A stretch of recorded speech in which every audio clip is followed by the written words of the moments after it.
ಕಾಂಟ್ರವರ್ಸಿಯ ಬಗ್ಗೆ ನಾನು ಯಾರೋ ಬರೆದಿದ್ದೊಂದು ಪೋಸ್ಟ್ ಓದ್ತಾ ಇದ್ದೆ. ಒಂದು ಸಿನಿಮಾ ರಿಲೀಸ್ ಟೈಮ್ನಲ್ಲಿ ಇದೇನೋ ಸ್ಟಫ್ ಇಲ್ಲ, ಇದು ಗೆಲ್ಲಲಿಕ್ಕಿಲ್ಲ ಅಂತ ಅನ್ನಿಸಿದಾಗ ಸಿನಿಮಾ ತಂಡ ಬೇಕು ಅಂತ ಕಾಂಟ್ರವರ್ಸಿಗಳನ್ನು ಹುಟ್ಟಾಕುತ್ತೆ ಅಂತ. ಒಂದು ನಾನು ಅಲ್ಲ ಇದು ನಾನು ಪೋಸ್ಟ್ ನೋಡಿದೆ, ಬಟ್ ಇದು ನನ್ನ ಕ್ರೈಮ್ ರಿಪೋರ್ಟಿಂಗ್ ಅನುಭವದಲ್ಲಿ ನಾನು ನೋಡಿದ್ದೀನಿ.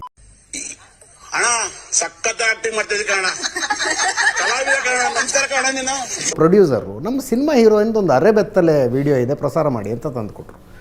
ಅದು ನನಗೆ ತಲೆ ಗಿರ್ರಂದು ಹೋಯ್ತು.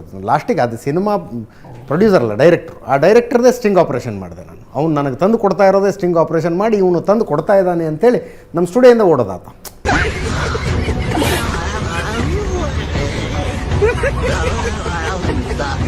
ಕಾಂಟ್ರವರ್ಸಿಗಳು ಇಷ್ಟ ಇಲ್ಲ ಸರ್, ನಾನು ಯಾವಾಗಲೂ ದೂರ ಅದರಿಂದ. ನನಗೆ ಅದು ಟೈಮ್ ವೇಸ್ಟ್ ಅನಿಸುತ್ತೆ. Once again the same answer ಕೊಡ್ತೀನಿ. ಯಾವ ಕಾಂಟ್ರವರ್ಸಿನೂ ಒಂದು ಕೆಟ್ಟ ಸಿನಿಮಾನ ಕಾಪಾಡೋಕ್ಕಾಗಲ್ಲ. ಜನಕ್ಕೆ ಇಷ್ಟ ಆದರೆ ಮಾತ್ರ ಅವ್ರು ಒಳಗೆ ಬರೋದು, ಮತ್ತೆ ಅದನ್ನು ನೋಡಬೇಕು ಅನ್ಸಿದ್ರೆ ಮತ್ತೆ ರಿಪೀಟ್ ಆಡಿಯನ್ಸ್ ಬರೋದು. ನನಗೆ ಎಷ್ಟು ಚೀಪ್ ಅನಿಸ್ಬಿಡ್ತು ಅಂದರೆ ನಿಮ್ಮ ಈ ಥರದೆಲ್ಲ ಇದ್ದಾರೆ. ಕಾಂಟ್ರವರ್ಸಿಯಿಂದ ಸಿನಿಮಾ ಏನೋ ಆಗುತ್ತೆ ಅನ್ನೋದು ಡೆಫಿನೆಟ್ಲಿ ಸುಳ್ಳು. ಅದು ಚರ್ಚೆಲಿರ್ಬೋದು, ಬಟ್ ಸಿನಿಮಾಗೇನೂ ಅದರಿಂದ ಉಪಯೋಗ ಆಗಲ್ಲ. ಸಿನಿಮಾಗೇನೂ ಉಪಯೋಗ ಆಗಲ್ಲ. ನಿಮಗೆ ಸಿನಿಮಾ ಚೆನ್ನಾಗಿಲ್ಲ ಅಂದರೆ ಬರಲ್ಲ ಜನ, ಅಷ್ಟೇ ಬರಲ್ಲ. ಆ್ಯಂಡ್ ಇನ್ನೊಂದು, ನನ್ನ ಸಿನಿಮಾ ಸೋತಿದೆ ಅನ್ನೋದು ಒಪ್ಕೊಂಡು ಮುಂದಕ್ಕೆ ಹೋಗಿದ್ದೀನಿ. ನನ್ನ ಸಿನಿಮಾ ಗೆದ್ದಾಗ ಅದನ್ನು ಸೆಲೆಬ್ರೇಟ್ ಮಾಡ್ಕೊಂಡು ಮುಂದಕ್ಕೆ ಹೋಗಿದ್ದೀನಿ. ಹೆಡ್ ಬುಷ್ ಸೋತಿದ್ರು ಕೂಡ ತುಂಬ ನೀಟಾಗಿ ಇಲ್ಲ, ಈ ನನ್ನ ಅಟೆಂಪ್ಟ್ ಸೋಲು ಅಂತ ಹೇಳಿ ನಾನೇ ಹೇಳ್ಬಿಟ್ಟು ಮುಂದಕ್ಕೆ ಹೋಗ್ತಾ ಇದ್ದೆ. ನನಗಂತೂ ಈ ಜೀವನವೇ ಬೇಸರವಾಗಿ ಹೋಗ್ಬಿಟ್ಟಿದೆ. ನೀವು ಬೇಕಾದರೆ ತೆಗೆದು ನೋಡ್ಕೋಬೋದು. ನಾನು ನಂದು 8 ಸಿನಿಮಾಗಳು ನಂದು ವರ್ಕೌಟ್ ಆಗಲಿಲ್ಲ, ನಾನು ಒಬ್ಬಂದೇ ಸಿನಿಮಾ ಟಗರು. ನಾನು ಯಾವುದು ಸೋಲನ್ನ ಇಲ್ಲ, ಇದು ಗೆದ್ದೆ ಇದು ಇಷ್ಟ ಆಯಿತು ಅಂತ ಬಿಂಬಿಸ್ಕೊಂಡು ಮುಂದಕ್ಕೆ ಬರಲ್ಲ. ಜನ ಧಾರ್ಮಿಕ ನಂಬಿಕೆಗಳ ವಿಷಯದಲ್ಲಿ ತುಂಬ ಓವರ್ ಸೆನ್ಸಿಟಿವ್ ಆಗಿಬಿಟ್ಟಿದ್ದಾರೆ ಅಂತ ಈಗ ಅನ್ಸುತ್ತೆ. ಕಡೆಯಿಂದನೂ ಹೇಳ್ತೀನಿ, ನಿಮಗೊಂದು ನೀವು ಶುರು ಆಗೋದಕ್ಕಿಂತ ಮುಂಚೆ ಹೇಳ್ತಾ ಇದ್ದೆ, ನಾನೊಂದು ಶಾಯರಿ ಬರೀತಾ ಇದ್ರು. ಮಸ್ಜಿದ್ ಮೇ ಬೈಠ್ ಕೆ ಪೀನೆ ದೇ ವರ್ನಾ ಓ ಜಗಾ ಬತಾ ಜಹಾ ಖುದಾ ನಹೀ ಹೈ ಅಂತ.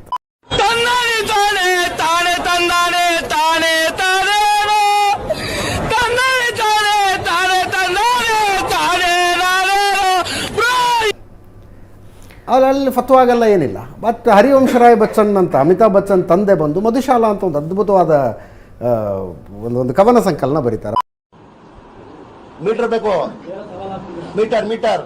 ಮಧುಶಾಲದಲ್ಲಿ ನೀವು ಇಡೀ ಮಧುಶಾಲನೇ ಕುಡಿತದ ವೈಭವೀಕರಣ, ಕುಡುಕನ ವೈಭವೀಕರಣ. ಅದು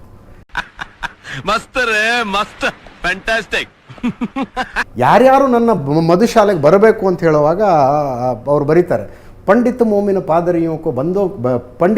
पादरियों के बंदों को जो काट चुका. ಮೊದಲು ಸರಿಯಾಗಿ ಮಾತಾಡೋದು ಕಲಿ.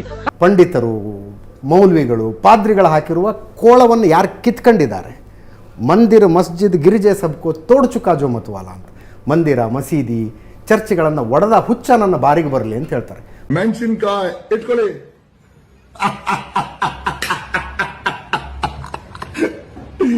ಸೆನ್ಸಿಟಿವ್ ಆಗ್ತಾ ಹೋಗ್ತಿದ್ದೀರಿ ಅಂತ ಅನ್ಸುತ್ತೆ. ಹಿಂದೂಗಳ ಧಾರ್ಮಿಕ ನಂಬಿಕೆಯ ವಿಷಯದಲ್ಲೂ ಇದಕ್ಕಿಂತ ತುಂಬ ಅಂದರೆ ದೇವರನ್ನು ಪ್ರಶ್ನೆ ಮಾಡೋದು, ಆಚರಣೆಗಳನ್ನು ಪ್ರಶ್ನೆ ಮಾಡೋದು, ಜಾತಿ ವ್ಯವಸ್ಥೆಯನ್ನು ಪ್ರಶ್ನೆ ಮಾಡೋದು, ಅಸ್ಪೃಶ್ಯತೆ ತುಂಬ ತುಂಬ ಕಟುವಾಗಿ ಟೀಕೆ ಮಾಡೋದಂಥ ಸಿನಿಮಾಗಳು ಬಂದಿದೆ. ಅಯ್ಯೋ, ಈ ನನ್ನ ಮಕ್ಕಳು ಮತ್ತೆ ಶುರು ಮಾಡಿದ್ರಯ್ಯ. ಈಗ ಒಂದು ಸಣ್ಣ ವಿಷಯಕ್ಕೆ ಹಾಕ್ಬಿಟ್ರೆ ದೊಡ್ಡ ವಿವಾದ ಆಗ್ಬಿಡುತ್ತೆ.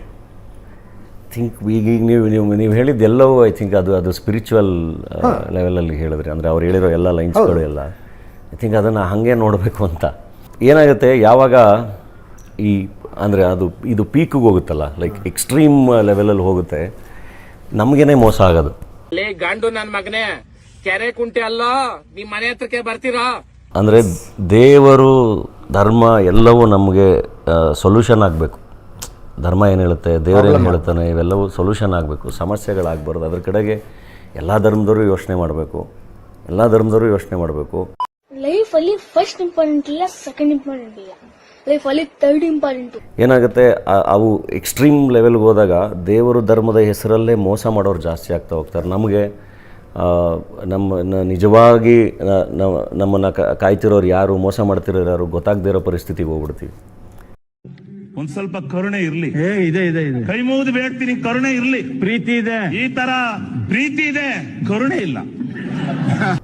ಅಂದರೆ ಹೆಂಗಿರೋದು, ಒಬ್ಬರು ಒಳ್ಳೆ ಗುರುವಿಗೂ ದೇವರ ಹೆಸರಲ್ಲಿ ವೇಷ ಹಾಕ್ಕೊಂಡಿರೋ ಗುರುವಿಗೂ ವ್ಯತ್ಯಾಸ ಗೊತ್ತಾಗದಿರೋ ಪರಿಸ್ಥಿತಿಗೆ ನಾವು ಬಂದ್ಬಿಟ್ರೆ ಅದು ತುಂಬ ಕಷ್ಟ ಆಗುತ್ತೆ. ಸೊ ಐ ಥಿಂಕ್ ಎಲ್ಲರೂ ಅದನ್ನು ತುಂಬ ಚೆನ್ನಾಗಿ ಅರ್ಥ ಮಾಡ್ಕೋಬೇಕು. ಆ್ಯಂಡ್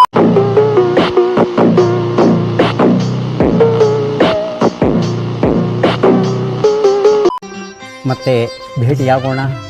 ನಮಸ್ಕಾರ.